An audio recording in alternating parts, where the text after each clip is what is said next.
நம்ம தமிழ் சினிமாவிலேயே ஒரு காமெடினா அவரோட பயணத்தை தொடங்கி இப்ப பாத்தீங்கன்னா ஒரு மிகப்பெரிய கதாநாயகனா மாறி இருக்காரு. அது யாருன்னு பாத்தீங்கன்னா வேற யாரும் இல்ல, நம்ம சூரியன் தான்.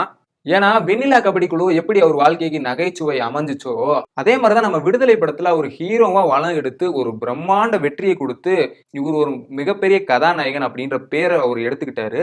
அதுக்கப்புறம் பாத்தீங்கன்னா அதை தொடர்ந்து கருடன், கொட்டுக்காளி இந்த படத்துல ஒரு மிகப்பெரிய வெற்றி, மிகப்பெரிய நல்ல விமர்சனத்தை பெற்று அவர் ஒரு நல்ல இடத்துல தான் இருந்திருக்காரு நம்ம சூரியன்னா. ஏன்னா தொடர்ந்து அவருக்கு வெற்றியா அமைஞ்சுக்கிட்டு வருது. ஃபர்ஸ்ட் நம்ம வெற்றிமாறன் சாரோட விடுதலையில ஆரம்பிச்சு இப்ப கொட்டுக்காளி, கருடன் இதெல்லாம் தாண்டி இப்ப பாத்தீங்கன்னா வர 20ஆம் தேதி ரசிகர்கள் எல்லாரும் பாத்தீங்கன்னா நம்ம விடுதலை 2க்கு ரொம்பவே வெயிட் பண்ணிட்டு இருக்காங்கன்னு சொல்லலாம். அந்த அளவுக்கு சூரி ஒரு லெவலுக்கு அவரோட கிராஃப் ஏறி இருக்கு. அந்த அளவுக்கு ஒரு ஹை லெவல்ல வந்திருக்காரு ஹீரோவா. இந்த நிலையில தான் பாத்தீங்கன்னா ஒரு பெரிய அறிவிப்பு வந்திருக்கு.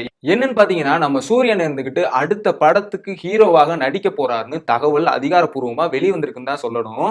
நம்ம விலங்கு வெப் சீரிஸ் இருக்கு பாத்தீங்களா, ஒரு மிகப்பெரிய வெற்றியை கொடுத்தது. அதோட டைரக்டர் பிரசாந்த் பாண்டியராஜ் தான் சூரிய வச்சு படம் எடுக்க போறாரு அப்படின்னு அதிகாரப்பூர்வமா ஒரு தகவல் வெளிவந்திருக்கு. கண்டிப்பா எல்லாருமே ரொம்பவே காத்துக்கிட்டு இருக்காங்கன்னு தான் சொல்லணும். விடுதலைக்கு அப்புறம் ஒரு ஃபுல் அண்ட் ஃபுல் ஒரு மாஸ் ஹீரோவா ரேஞ்ச் எடுத்து வந்துகிட்டு இருக்காரு நம்ம சூரியனா. இந்த படத்தோட டைட்டில் பாத்தீங்கன்னா மாமன் அப்படின்னு வச்சிருக்காங்க. இந்த படத்தோட ஹீரோயின் பாத்தீங்கன்னா ஐஸ்வர்யா லட்சுமி நடிக்க இருக்காங்க. கண்டிப்பா நம்ம சூரியனோட ஒரு வெற்றி பாத்தீங்கன்னா உண்மையாவே அவருக்கு வெற்றி தொடர்ந்து வந்துகிட்டே இருக்கு. ரொம்பவே சூப்பரா ஒரு பண்ணிக்கிட்டு இருக்காரு. விடுதலையா இருக்கட்டும், கருடனா இருக்கட்டும், நம்ம கொட்டுக்காளியா இருக்கட்டும், இப்ப விடுதலை 2 வருது. அவரோட ஒவ்வொரு பெர்ஃபார்மன்ஸும் அந்த அளவுக்கு ஹை ரேஞ்சு கொண்டு போயிட்டு இருக்காரு.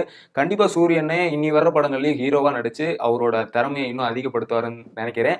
இந்த வீடியோ பிடிச்சிருந்தா லைக் பண்ணுங்க. நம்ம சேனலை மறக்காம சப்ஸ்கிரைப் பண்ணிக்கோங்க. உங்களை நான் அடுத்த வீடியோல சந்திக்கிறேன். டாடா, பாய் பாய்.